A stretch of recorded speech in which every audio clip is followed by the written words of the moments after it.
Hi, my name is Mark Andrews, and I'm the director of Super Giant Robot Brothers. The world is under attack, and stopping it on our side are these two supergiant robot brothers, Shiny and Thunder, made by our teenage genius, Alex Rose. And they have to fight kaiju and save the world in every episode.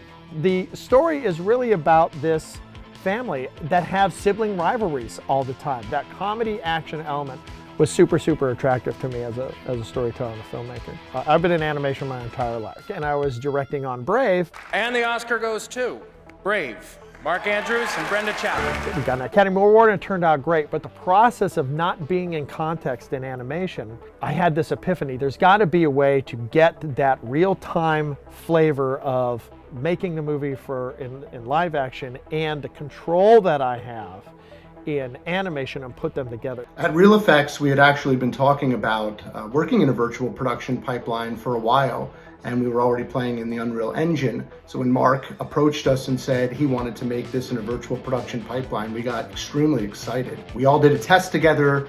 We shared that test with Netflix. Netflix got really excited, and they were really on board immediately, and we were off and running. They both dove in. I haven't seen this kind of support, from studios at this level before, trying something totally new. This process supports story in a visual context in a way that I've never seen before. This filmmaking team can live inside the story. Traditionally it's like write a script, radio play, animate, done. In simple terms. This is much different. Not only are we writing in the script, you make the assets, and then we get onto the stage, and there is a chance to see it in action again and rewrite on the stage. Then we would have a meeting afterward and we would change the script for the VO based on what happened on the stage, and then we'd move forward that way. There's really interactivity between us, interactivity between our mocap actors, and it really transforms scenes. It just got running so smoothly, and I ended up loving it so much. You can see how quickly you can shoot cameras and do layout, so there's a lot of hard work up front, but the wins are incredible. The main takeaway from this process is really the liberty that it gives the director in creating a show very early on, that they can then be shared to the artist that will be creating that vision. It's a lot faster moving when it comes to collaboration between art and the previs kind of layout department. I think it's a great tool to work with because it lets you get into 3D much faster and also play with lighting and camera angles. And to have my DP, Enrico Targetti, with me on stage with the camera, virtual camera in his hand, we can do coverage and cover different sides, feel the scene in different ways, so I don't have to settle yet. My background is in live action cinematography, but this is really different from any of the things that I did before and any of the things that any of us did before, honestly. If I had an idea, I would just do it. With just my thumbs, I could do 2 miles of technocrane movement. That's what's mind-blowing. You're filming inside of a game. He had an idea for a shot, grab a camera and just do your thing, reacting to whatever was happening on the stage. It really brought all of that immediacy of live action into a CG show. The biggest thing that virtual production allows us to do is to be really playful. You have this freedom to allow the director and the actors to just play and to see what's available to them. In UE, you could do anything. So she was helping me out with lighting, with timing, with moving props around, with bringing in stuff that wasn't there, changing sizes. You do have control of the entire world. That's what's so beautiful about this. Mark one day just picked up these props and was like, can you put one of the characters on this and I'm gonna fly him around? Mark or Enrico or whoever's operating VCams will be like, Ray, could you move the sun? And I'm like, yes. It really is once the tools and the processes by which you need to set things up are no longer a barrier. It gives you so much more freedom to play, and I think that the engine itself is what allowed us to pass that barrier, to have a piece of technology that can work as fast as he does and enable me to work as fast as he does. Unreal was in a lot of ways like a team member as well, because if it can run as fast as you can, then nothing can stop you, you know? Being able to have lighting on stage is, I can't stress enough how important it is. The mood changes completely, and in a show that is so stylized like this one, that is very important. There is a wonderful episode where the power goes out and everybody's just scrambling around with flashlights. And on stage, with the actors, we just gave them little props that we parented to a light. And at the same time, the actors can see themselves on the screen. Being able to see it on the screen, like what it will look like, I think it just makes for a better performance too. It's a synthesis that creates something that's different. And that's what's been amazing for me, that kind of amalgamation. It's a new art form in a sense. What we're doing is blues, you know, it's music. It's just like, we're just jamming.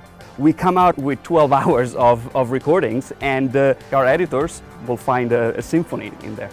Then we can get into editorial. Now we can make our decisions based off of all what we shot. You don't usually have that in your traditional process. The way that the live action piece can transform animation is in editorial. You see things that the editors are finding that it's just wow. And this process puts that into animation. You see coverage. You see Mark working with an editor and finding moments that have been captured in an animation context with a live action sensibility. Usually in animation, editors only get to deal with storyboards and drawings. That leaves a lot open to interpretation. But with the Unreal Engine and this virtual pipeline, all the stuff I get back from the stage is just like footage. So I get wides, mediums, close-ups. I get all the things an editor needs to do creative editorial and have fun and play. Then Mark and I can go, oh, it would be great to have a close-up here, or oh, we need to cut to a wide for that punchline. With this process, we're cutting the show together super early,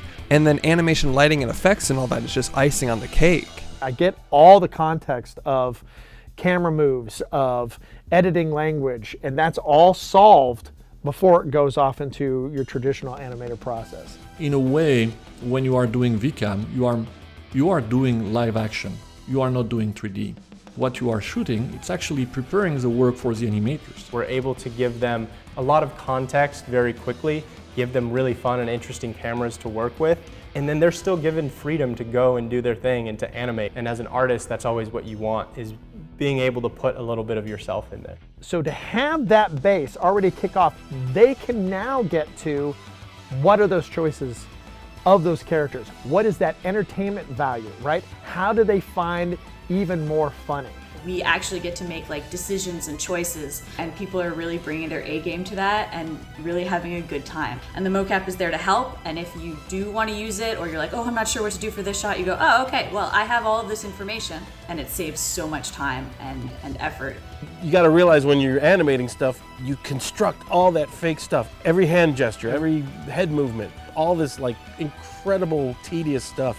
And this solves a lot of that. People are like, yeah, you can do all this great stuff. Like, yeah, I know, but look at that head glance. A huge boon for this production was Epic's involvement. Epic has been a tremendous collaborator. It's more than working through troubleshooting. It's like they're invested in the excitement around trying something new.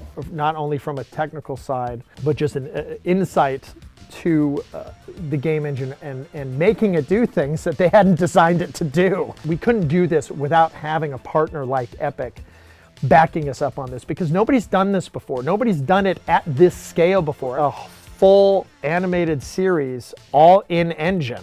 And so for me, what's been really special about this process is around this revolutionary, visionary director, young people and people from different places that have dabbled in the game engine deeply, or from theater, and kind of building this team of misfits that has come together in an amazing way. Everyone on this team is such a nerd in a sense that I can just we just get each other And the people that you meet there are also people who share that sort of dual-mindedness. And so you're immediately just best friends with everyone, because you're like, oh my God, I thought I was alone and there's so many of us. As gamers in a game engine, making a cool story that's also still kind of nerdy about robots fighting kaiju, and it's just this whole thing is just a blast. I love that. I mean, that's new.